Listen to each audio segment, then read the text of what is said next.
Hello, everybody.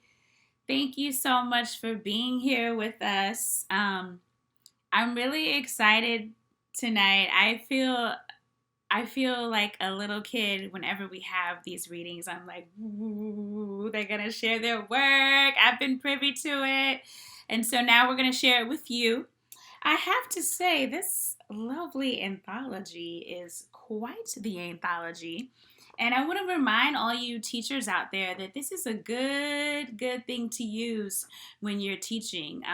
Because I mean, you get way more than one writer, and they're all coming from different points of views. It's cross genre. It's amazing, not just because I'm curating, but this is an amazing anthology. I do hope you get your copy online from Open Books. All right.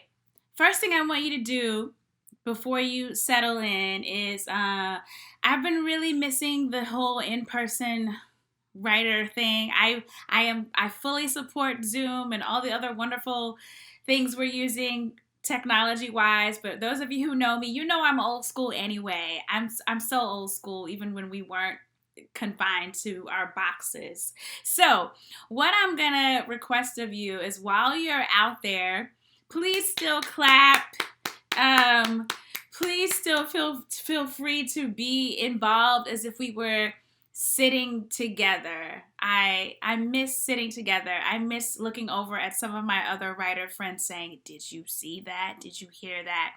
I also want to invite you to write. I used to think that other writers would think I was being disrespectful because I often take notes when other people are reading, not because I'm bored, but because I am deeply inspired by what they're saying and I want to write about it, or I might turn it into a writing prompt. So I want to encourage you, other writers, to take a moment and go get your notepads, go get your pencil, pens.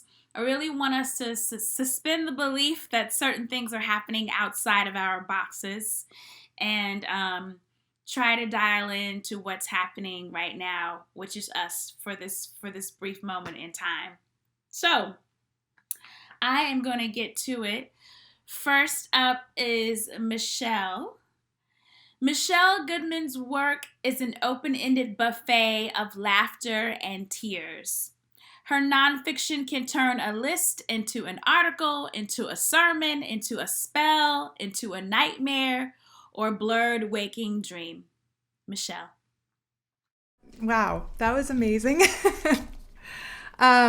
Thank you. And thank you, Levi and Jack Straw. You have all gone above and beyond to keep this program going virtually this year. I'm so appreciative, and I'm sure everyone else in the cohort would say the same. I'm so happy to be doing this reading with Chingy and Rob and Helen tonight. And yeah, I want to say again, we're so lucky, the folks in this program this year, to have Anastacia as our dauntless, energetic, and always encouraging leader. Thank you so much. I mean, it's, in a year where sometimes it feels indulgent and impossible to make new things and write and create new things, you keep encouraging us to keep creating. And I appreciate that, and thank you for that. So I will stop rambling and just read some words. I'm going to read an essay in 3 parts that I started in this program as an exercise we were doing, and fleshed out for a publishing project of essays and poems about COVID times, and the proceeds of that are going to independent bookstores. So it's another neat thing to be involved with. This is called Touch. Part 1. Life. My once healthy ox of a husband slumped over in the wheelchair, snoring gently. It was 2016. Greg was 47, dying of cancer, and for the past 2 days, more asleep than awake. I'd put off washing his hair all weekend, the hours crowded with visits from loved ones who'd driven or flown many miles to hold his hand, rub his back, tell him how much he meant to them, helping us pretend we had some semblance of control over the impending tidal wave of death. The morning winter sky filled with Seattle's trademark gray mist. My legs were heavy with exhaustion. The last thing in the world I wanted to do was wash my husband's sweat-drenched head. I'd spent the past hour helping Greg to and from the bathroom, getting his pills and morphine into him, putting a fresh pair of pajamas on him, changing the sheets on his rented hospital bed, doing the laundry. I would have killed for 90 consecutive minutes of sleep. And when was the last time I had eaten or showered or smelled anything other than the sickly sweet scent of decay filling that TV room turned death portal? But the day's parade of visitors was set to start in half an hour, and I was determined to stay on task. I grabbed a magic self-washing shower cap the hospice nurse had brought us the week before and willed myself to make sense of the instructions.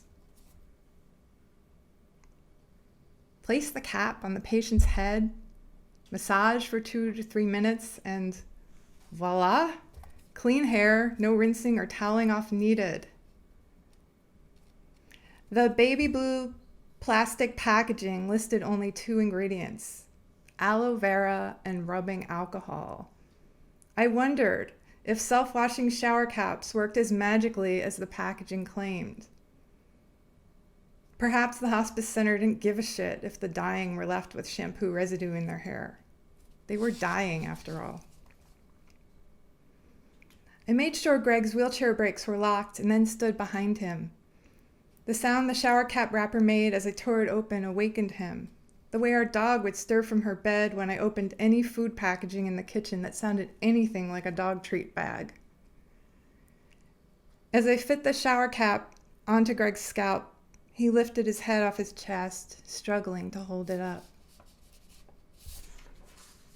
I couldn't keep him alive, but I could try to keep him clean and comfortable, although I wasn't convinced his hair was cleaner after I removed the cap.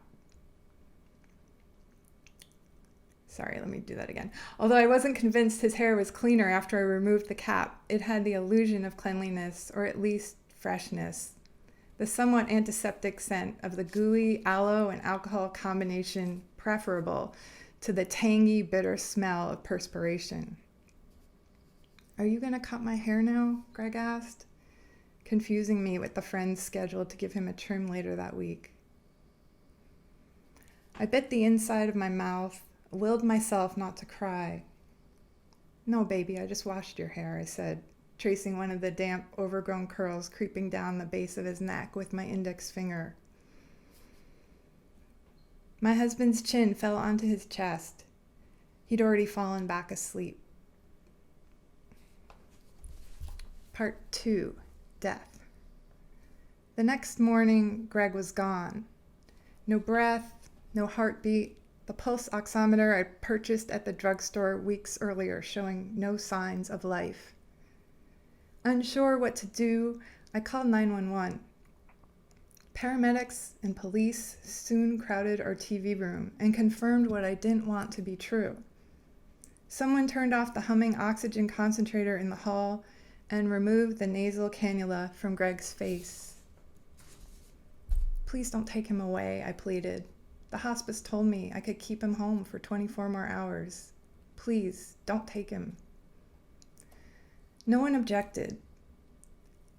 After the entourage left, I called the hospice. A nurse offered to come help wash Greg's body. Together, we slipped him out of his clammy pajamas and with towels and a plastic basin, gently bathed and dried him. We then maneuvered him into a fresh pair of lounge pants and his favorite football jersey, black and purple nylon, emblazoned with his name in white letters on the back. Greg was still warm. His skin was soft and supple. My sister came over mid-morning, just as the nurse was leaving. She made camp upstairs, fielding calls and texts, while I stayed in the TV room with my husband. I grabbed the CD remote and hit play. The carousel was filled with Beatles and Dylan discs Greg had chosen days earlier, his favorites. I curled up alongside him, sobbing, squeezing his arms, petting his hair, kissing his lips, cheeks, eyelids, telling him how sorry I was that he had to go. I took pictures of Greg's serene, handsome face. I listened to songs like Simple Twist of Fate and You're a Big Girl Now, as though hearing them for the first time. This went on well into the afternoon, save for the couple of times my sister came downstairs to bring me food or relay messages from relatives. The back of Greg's neck grew a mottled purple as the blood inside his body began to pool. His skin was cooling, his limbs stiffening. I wondered aloud if I should call the funeral home to come get him. Take your time, my sister said, touching my arm. There's no rush. After the CD, I told her. I'll be ready then. I listened to Abbey Road one final time with my husband, wondering if he'd purposefully placed it last in the carousel so I'd hear the Beatles singing about the love you take being equal to the love you make while I kissed him goodbye. Part 3. Afterlife. I periodically visit the cemetery where Greg is buried. My rituals, a lot like those from our last day together. I talk to him and cry. I play wistful songs on my phone. I bring him shells and rocks from the beach. I lay in the soft grass with my cheek pressed against his cool headstone. Only now I do all this wearing a mask over my mouth and nose. Sometimes I look across the cemetery grounds to the chapel, the site of Greg's memorial more than 3 years ago. 100 people stuffed into that overheated sanctuary to share juicy bear hugs, little-known stories about Greg, and deep belly laughs. We sat shoulder to shoulder in the pews, passing programs and tissues and cups of water. My brother-in-law, who officiated, clasped his hands around those of each person who stepped to the podium to speak. When the slideshow of photos grew too much for me to bear, my mother locked elbows with me, and my sister interlaced her fingers with mine, anchoring my body to the pew. After the service, the crowd spilled into the reception area. The sea of neighbors, friends, family, and colleagues from various eras of my life with Greg was dizzying. We squeezed hands and passed around old photo albums and ate from communal platters of finger food. I wasn't sure when, if ever, I'd see them all in one setting again. So I pressed my cheeks to as many of them as I could, savoring each embrace, our tears and breath, and words of comfort commingling like morning mist and fog before evaporating in the sunlight. Thank you so much.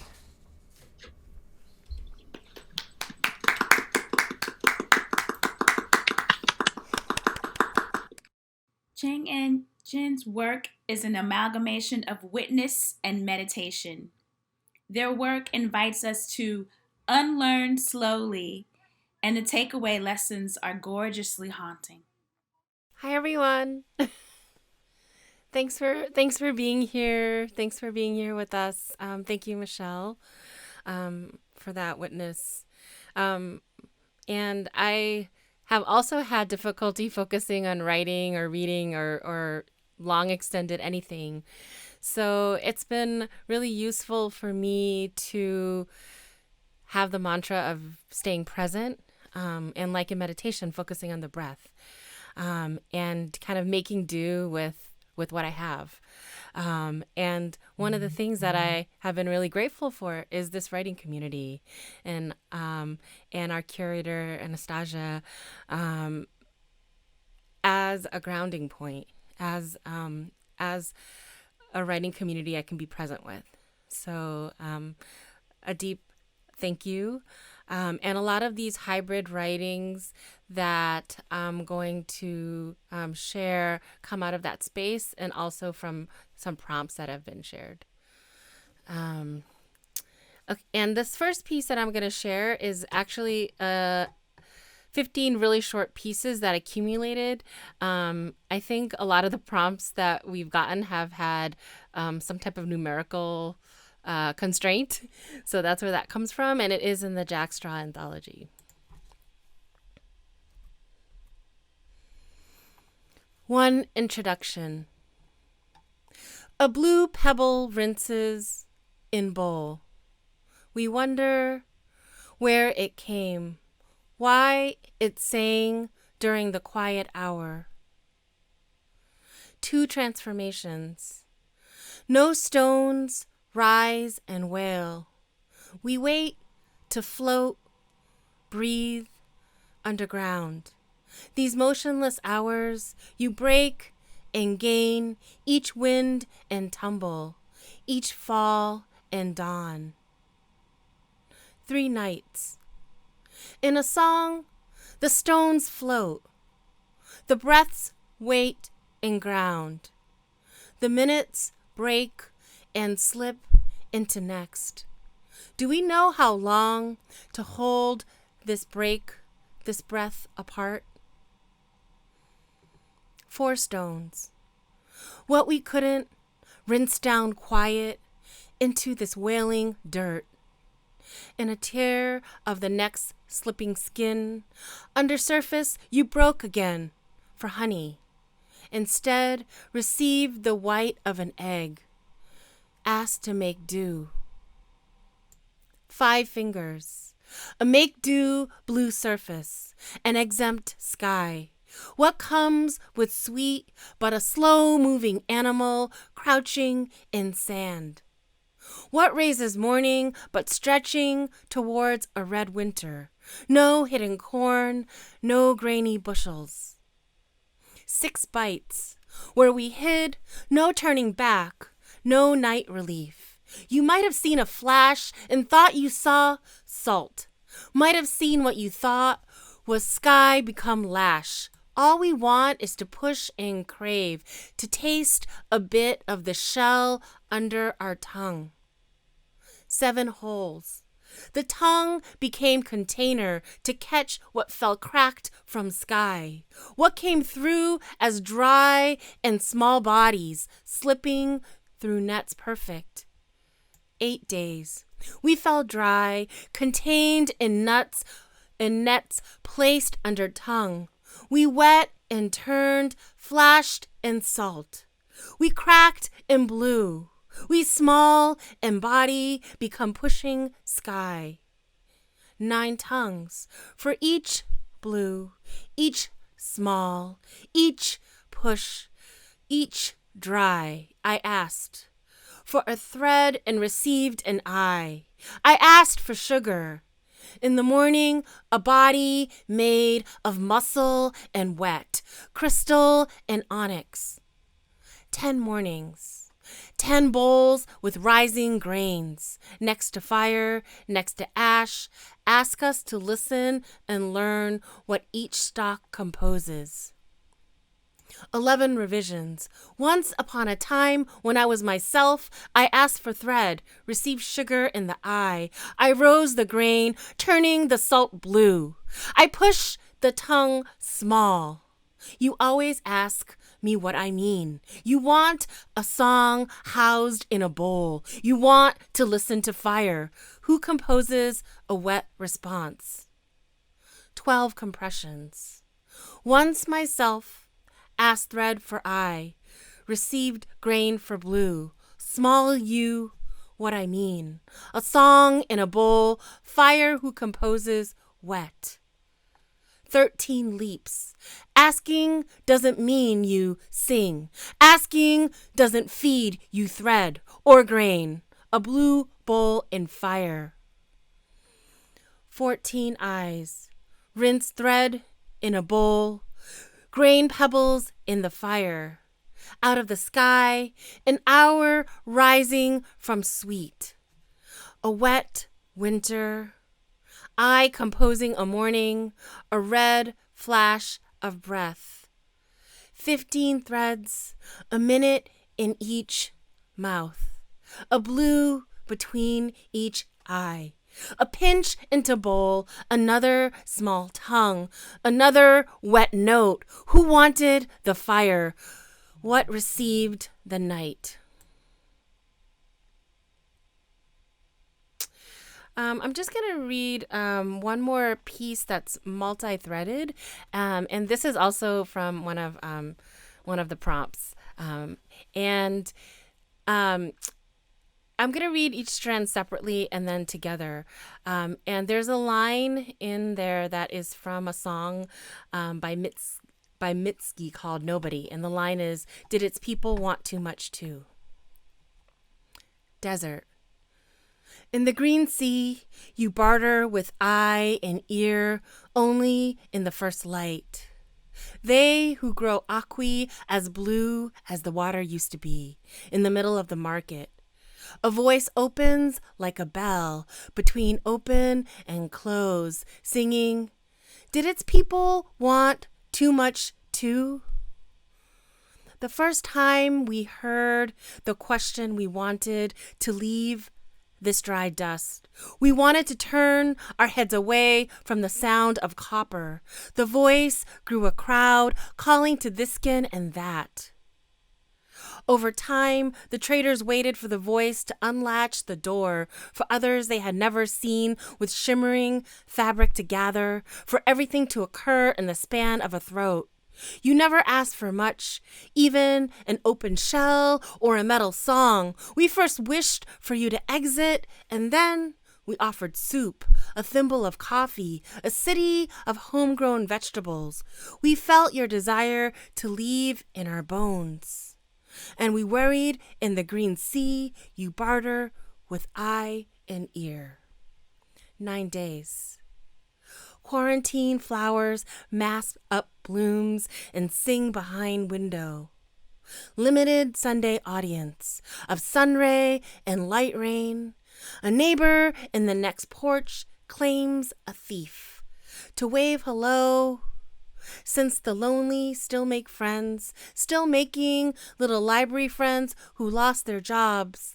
Little ghost hands on unclean books leave suspicious traces. Trash removes itself out the door, sees no one, wipes down its handles, good and steady and clean. Desert, 9 days. In the green sea, you barter with eye and ear. Quarantine flowers mask up blooms. Only in the first light, they who grow aqui as blue as the water used to be. In the middle of the market, a voice opens like a bell. Limited Sunday audience between open and close, singing, did its people want too much too? The first time we heard of sunray and light rain, the question we wanted, a neighbor in the next porch to leave this dry dust, claims a thief. We wanted to turn, to wave hello, our heads away, since the lonely still make friends from the sound of copper. The voice grew a crowd, calling to this skin and that, still making little library friends who lost their jobs. Over time, the traders waited for the voice to unlatch the door, for others they had never seen with shimmering fabric to gather, for everything to occur in the span of a throat. You never asked for much, even little ghost hands on unclean books, an open shell or a metal song. We first wished for you to exit and then leave suspicious traces. We offered soup, a thimble of coffee, a city of homegrown vegetables. We felt your desire to leave in our bones, and we worried. Trash removes itself out the door, sees no one, wipes down its handles, good and steady and clean. In the green sea, you barter with eye and ear. Thank you so much. If you are just tuning in, you've already missed two Jack Straw readers with all the goodness, but we have two more remaining. Rob Arnold is a writer who unapologetically and magically shapes human experiences into poetry. His secular prayers effortlessly fling the truth into the universality, soft, hidden places in us all. Hello, thank you so much, Anastasia, for that beautiful intro. And thanks, everyone, for being there, and to my cohort mates I'm reading with and at large. This and the Jack Straw Foundation this year has been difficult, but you've made it better. So I've got a zany reading here. This first poem, today is the 1-year anniversary of the death of Stone Child Chief Stick, a member of the Suquamish community who was killed by a police officer for holding a screwdriver. And this first poem also references the Dylan Roof terrorist attack in Charleston 5 years ago. It's called The 4th of July. We held the fire in our hands. We watched the churches burn on the news each night, held the memories in our hands, held the silences, their emptiness. We were braiding the sky with flame. We were listening for the cry, bodies bleeding out in the street. The night was a hunger, swallowing despair, desperation, and always the strange colonies of cloud overhead, time speaking in tongues. We were driving right into the storm. We were asleep at the wheel or aiming the Father's gun, halting thought with our own blood. We were childless. We were ourselves children, waiting for the flash and the still, for eternities of light, the star in our eyes, for the simple, impossible brilliance and after-image billowing out as we were thrust into our secret dark. The face of the pastor killed in Charleston on every screen again. No one escapes. No one remembers. We're all in the end frightened and alone, holding the fire in our hands. These next few poems are family poems, and they also sort of interrogate child violence, so content warning for that. This next poem uses borrowed language from a caseworker report prepared by the Bremerton Social Services Offices, what we'd call the DSHS. It's both an erasure of the report and an expansion of it, and it begins with an epigraph from the report that says, "It was felt then, and remains in our opinion now, that no one foster family could simultaneously meet the needs of all three of these children." What was said? The caseworker's report sent in triplicate, citing their reasons. For example, the profound physical and emotional needs of these children. Profound, amplifying severity, preamble to the damage, to the repercussions, how the little girl quakes, how her body shakes uncontrollably, meaning unable to contain a stillness that will never inhabit her body, its appearances, what it could be and what it could not be, the body's permanent neurological damage, its state of renunciation, of damage to the brain, to the flow of time, its own kind of forgetting. A partial diagnosis, parietal, a cerebral palsy, or multiple sclerosis-like affliction. The afflicted being those in need, those who require the hand of the state, afraid of their families, of their own bodies, how the boy had become fearful of any amount of water, giver and ender of life, this dream of having his head held down, of somehow breathing that used and tepid bathwater, part womb, part hysteria. He'd become hysterical at the mere touch of his arms, legs, or buttocks.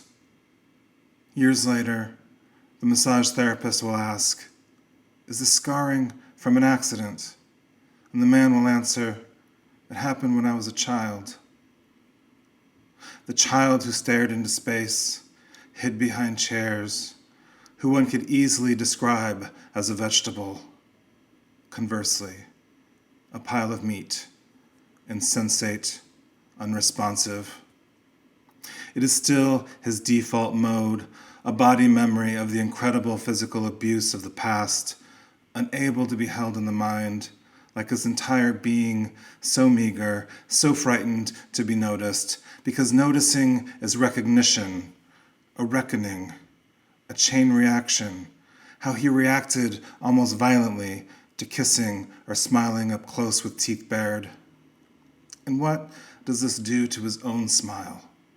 That sycophant face he puts on to disguise, the stain of judgment, the lost names, lost histories, the brown-skinned mother swapped for the white-skinned mother, how the report said fearful of his babysitter who was dark-skinned, how the report said problems of tolerating abuse to herself by her husband, how the report said lack of motivation in protecting them from repeated attacks, how the report said we feel there could be other alternatives, we feel there is some doubt about the maturity of the mother. This next poem is a mother poem as well.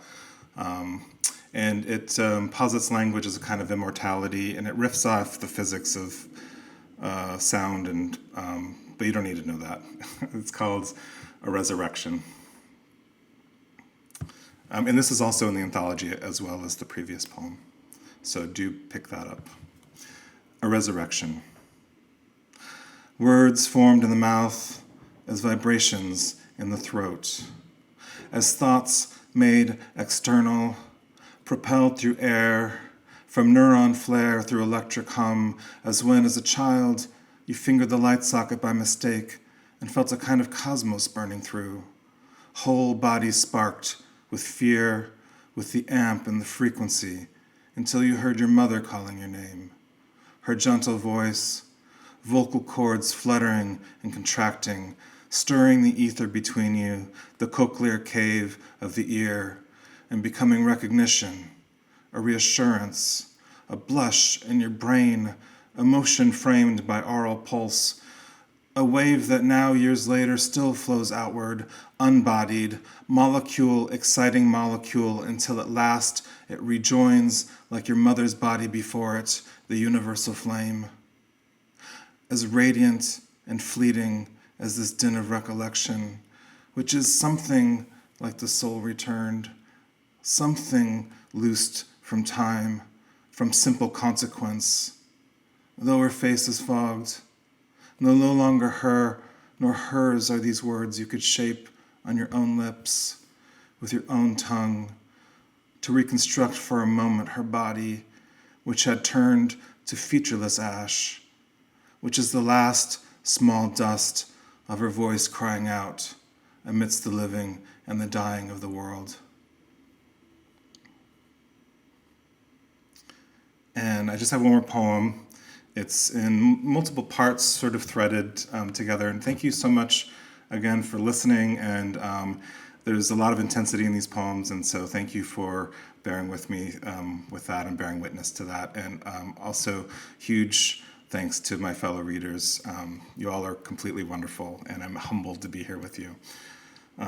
This is a meditation on naming. It's called an unnaming partial, and in the print version there are black boxes, and so I'll be reading those black boxes as either name redacted or blank. So if you hear those words, that's what you should be visioning. An unnaming partial. Name redacted. First father, I unname you. I place over you the black box of anonymity. I imagine you late into the night, young sailor, uniform gleaming white in my dreams, stationed overseas with no desire to see the sun with your name. I enter your data into the search box while the train is stopped. I catalog the records in my mind. You were born in Wisconsin. Your father dies. You live in the Philippines. You live in San Diego. You live in Las Vegas. Your mother dies. I watch it all in the light-emitting diodes. How far or how near I am to your physical presence, I will never know. Your face that I'll never know. Your hair, your hands. I look in the mirror. Is it you that I see? Name redacted. I unname you. I am marked by you. I carry the scars from your hands, from the cigarettes you snuffed on my neck and my back, the lumps where you bit my ass and my legs. Are you in prison? Were you a small man, as my mother claimed? The mother who raised me, who accepted my sister and me in the middle of the night when the caseworker called? Sailor boy, did you wear your dress whites to court? Sailor boy, who else would you maim? Name redacted, father of my brother, whose surname I bore at birth. Name redacted, I unname you. The original husband, first husband, the pre-father. Your dad was Irish, from Calasser, County Mayo. How did it feel to grow up an immigrant's boy? How did it feel when you found your only son, when you gifted him everything, all of your debts and broken dreams before you died? What did it feel like to tell your ex-wife her new baby boy could share your last name? Years after your death, your son would foreclose on the house you had willed him, but not before it was stripped clean by the heroin addicts my sister let inside. Ever the provider, providing your name, your home, your desertion, your seed. Name redacted. Nay blank, nay blank, nay blank. I unname you. The first mother and the last. Wife of blank, wife of blank, wife of blank, nothing of blank. I remember your voice on the phone asking, is it really you? I remember you paying for the motel room, telling me your story over muffins and eggs. You were an adoptee too, servant girl taken in by the master's family, the oldest sister, related to no one. You took care of everyone. You married a man who would beat you, bludgeon the children. When you tried to get help, they took your kids and left you behind. Name redacted, alias blank. I unname you once more. The second father, whose mugshot I find on an internet search while lying on my couch at the cusp of midnight. Is this truly your last known address, this plain brick building behind the transmission shop? Height 5'4", tattoo of a Grim Reaper, scar on your left forearm from jumping out a courthouse window. Were you made this way? Born into a family of monsters? 19 years old when you wrecked yourselves into our lives? How much longer before I'd have died at your hands? Is this your listing on the Cincinnati Sex Offender Registry? Is this your gravestone gleaming white in Williamstown, Kentucky, 2,397 miles from where I sleep each night? Is this your face cataloged in the database, flesh wilted with age? Can I see my sister's eyes in yours? Who is the son that bears your name? What marks does he carry? Name redacted, born as blank, I unname you too. Bearing the scars of all of your fathers, your uncles, your brothers, one name for each life started then lost, one name for each life destroyed by choice, for each person you failed to become. What is your original name? Your ancestral name before the Spaniards landed with their guns and their God, their slavery disguised as salvation. I unname you from all the names inflicted and withheld, names going back to antiquity, to a time before naming, to a time when mourning was a purified act, to all the elders who came before, abusers or nurturers, alcoholics, drug addicts, criminals or saints, who entered the fire at the close of their lives and were subsumed. To all of them, I now ask forgiveness. Is it wrong to say I wanted to feel their heat? Is it wrong to succumb to their blistering flame? Okay, thank you. Wow, Rob. Amazing.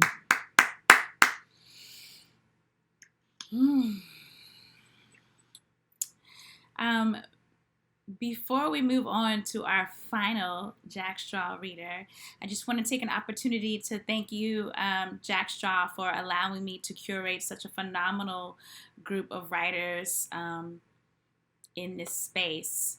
I think that writing and creativity is an act of revolution and is an act of resilience and resistance. And I want to thank you for allowing me to act up.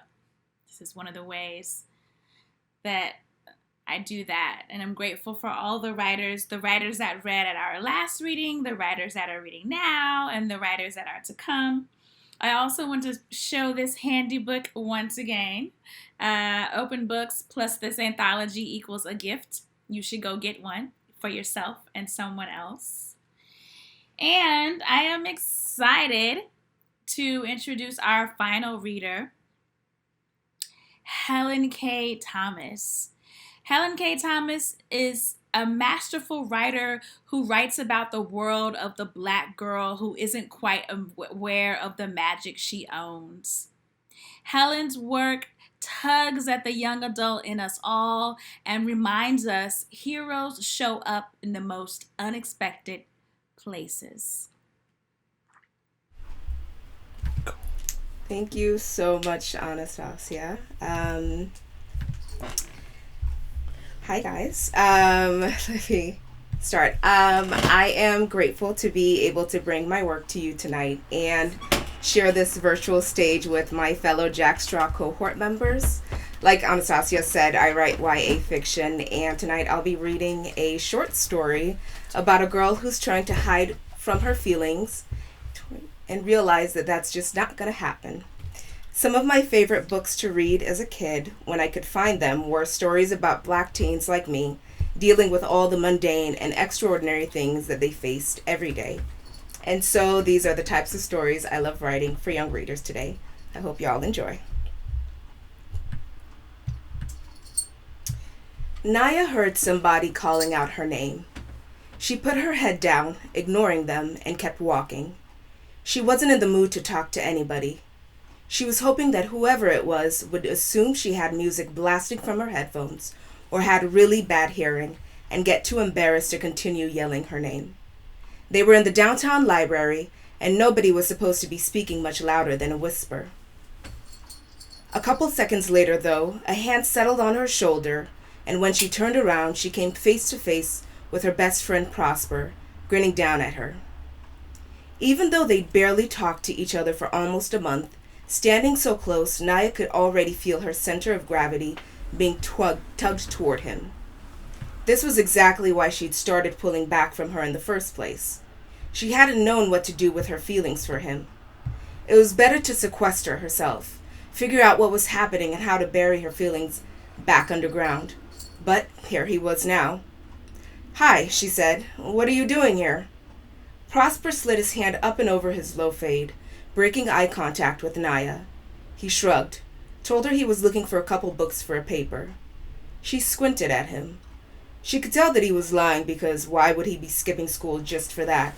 But if he didn't want to tell her what he was really doing here, she wasn't going to push him. His brows furrowed. "I'm really sorry about your brother," he said, voicing the text he'd sent, the one she'd ignored. He, on the other hand, didn't need to ask her why she was ditching school. News of her older brother's shocking and spectacularly public fuck-up a week ago had spread through the school fast. Her parents had decided it was best for Charles to be shipped off to military academy, while Naya was left to deal with the stares, whispers, and tragic looks directed her way. Today she'd reached her limit and had decided to dip. "Yeah, me too," Naya said, looking down at her pink and gray pumas. She should go now, leave their conversation early before she said or did anything stupid. Just as she was about to come up with an excuse to take off, Prosper cut in and asked Naya to come help him find a book. A biography on Muhammad Ali. He looked almost desperate, as if his entire future depended on the answer she would give him, as if he'd be left wandering between the shelves for all of eternity if she didn't say yes. Naya said yes. When they got to the section of biographies, Prosper grinned and said, "So, what are you about to wear to prom? I know you already have your entire outfit planned out, right?" Naya turned around and pretended to scan the shelves before admitting, "I'm not going. I'm not really feeling it anymore, I guess." She knew her words would sound foreign to Prosper, who had been listening to her go on about prom for the majority of the year. Of course she already had her entire outfit tucked away. She was one of those girls who unabashedly looked forward to the day, refusing to feign indifference just because that was in vogue amongst her classmates. But a lot had changed in the weeks since Charles's debacle. Anticipating her first prom didn't feel so electrifying anymore. To be honest, she'd virtually forgotten it was happening a few days from now. Prosper slid in front of Naya so that they were standing face to face and asked her how she was doing in the middle of everything going on with her brother. In the years that they had been best friends, he had always had a way of hearing her, even when she hadn't said a single word. If she tried to lie, Prosper would know. Naya ran her fingers along the dusty book spines and let a second of silence settle between them. When she admitted that sometimes she felt like a ghost in her own life. At home, she'd become basically invisible, and at school, she couldn't escape the loud gawking everybody kept directing her way. Life was just really exhausting. Suddenly, Prosper grabbed Naya's hand and pulled her through the stacks. "Let's go to the 4th floor." This was not the response she had been expecting. They rode up the elevator, hands still clasped, as Prosper's silent determination bounced off the lime green walls. When the doors opened, they stepped into the middle of an artery, or at least that's what the Red Hall of the downtown Seattle Public Library had always reminded Naya of. A couple yards down the corridor, Prosper came to an abrupt stop. "Remember when we came up here for the first time and I freaked out?" he asked. Naya nodded. Prosper had barely been able to breathe from the unexpected claustrophobia the halls had brought on. He continued, "You talked me through it until I could actually see how cool the space was, until it didn't freak me out anymore. And now it's one of my favorite places to be. For what it's worth, no matter what, you'll never be a ghost to me." Naya leaned up against the wall, the smooth, solid walls, closed her eyes, and took in a deep breath. Whether she spent a month or a year trying to distance herself from Prosper, she knew it wouldn't matter. She couldn't get rid of the love she felt for this boy that easily. How had she even thought excising him from her life would ever work? Somehow she had to figure out a way to hold on to her best friend while masking her feelings for him from him. After admitting this to herself, Naya was immediately ravenous to know everything that she had missed in Prosper's life. "I feel like Thai iced tea and banh mi right now," Naya said, opening her eyes, and Prosper's face lit up. A Lyft ride and 15 minutes later, Naya and Prosper sat face to face at a table in Philadelphia. It both felt and didn't feel like old times. Talking to Prosper used to be so easy. Now Naya worked to make sure that nothing in her face, her voice, her body radiated that she was in love with her best friend. In between bites of their sandwiches, Prosper told Naya about his mother's latest trash boyfriend. He detailed how one night they'd exchanged vicious words just because Prosper had forgotten to put the guy's dinner back into the microwave after warming it up his own food. Even now, Prosper vibrated with anger. Then, Naya told Prosper about a summer arts program she was looking into, but she wasn't sure if her parents would actually let her go now, considering the mess Charles had created. They were quiet for a second when Prosper said, "So, are we going to talk about what happened?" Naya froze. She'd hoped they could just go on pretending. When Naya still hadn't responded, Prosper said, "Why have you been avoiding me?" Naya reached forward and grabbed a pair of chopsticks from the cup on the table, trying to buy more time. "I haven't," she lied, refusing to make eye contact with Prosper. "Bull," Prosper said. Naya looked up and found him leaning back in his chair, his arms crossed up on top of his chest. He looked hurt. She slipped the chopsticks out of their red and yellow paper sleeve and rubbed them together as if she could spark to life a distraction. "Charles," she offered up weakly. Prosper shook his head. "You've been avoiding me since before Charles's accident." he said, and then winced, looking at her sheepishly. They both knew accident was way too inadequate a word to sub in for what Charles had done. Naya's heart took punches against her chest. How had she thought for a second that Prosper wasn't going to say anything about her disappearing act? I'll give you an answer if you tell me why you skipped school today, Naya shot back. Even though she was trying to buy herself even more time, she knew there was something deeper going on around why Prosper had left school to go to the library. Fine, he said, and sighed. I woke up still feeling like I was about to do something really stupid to Nelson. He put his hands on me this morning. Shoved me against the wall for disrespecting him, Prosper said, throwing quotation marks around his last words. I knew I was too keyed up to sit through class all day, so I came to our spot. Naya couldn't believe what had happened. No matter how shit Mrs. Venetia's boyfriends were, none of them had ever gotten physical with Prosper. You gonna tell your mom? She asked, frowning. Prosper shrugged. For what? She'll probably say something dumb like, Nelson didn't mean it. I don't want to hear all of that. Anyway, that's my shit. Now tell me why you were avoiding me. Naya looked into Prosper's dark brown eyes, which were almost identical to the color of his smooth face. Maybe everything would be okay if she just told. There had been that one time when they'd almost kissed after he'd broken up with Gianna. He'd pulled back at the last minute, but what if... Naya held onto her chair, steadying herself. I love you, Prosper, and not just as a friend. Oh, Prosper said, surprised. Now it was his turn to avoid eye contact. He sat there looking like an ant sweating under a giant magnifying glass. Mortification drowned her immediately. What the fuck had she just done? Naya shot up out of her chair. You know what? Forget I said anything. She pulled out a $10 bill and tossed it on the table. Naya, wait, Prosper called out. But she ignored him as she dashed out of the restaurant, trying to shut out the curious looks of the other diners. For the rest of the week, Naya tried not to die of embarrassment whenever she thought about what she'd done. Why the hell hadn't she just lied? God, he'd looked so embarrassed for her. Since then, he'd called multiple times, but she hadn't picked up. She couldn't. She wasn't ready to come face to face with Prosper's pity. Apparently, her brother wasn't the only one in the family unraveling their life for no reason. To get her mind off things, when Saturday morning came, Naya spent hours watching movies and eating kettle corn. All she wanted was to forget. Afternoon rolled around, and she just started watching Brown Sugar when the doorbell rang. She had no idea who it could be. Her parents and brother were out of town visiting the military school her brother would transfer to. It was too early for them to be back already. She made her way to the front door in her pink pajamas, set with red hearts and kisses printed all over. When she opened the door, standing on the other side was Prosper.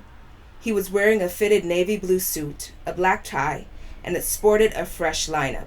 In his hands he held a flower corsage. Her mouth fell open. Let's do this, Naya, he said, grinning.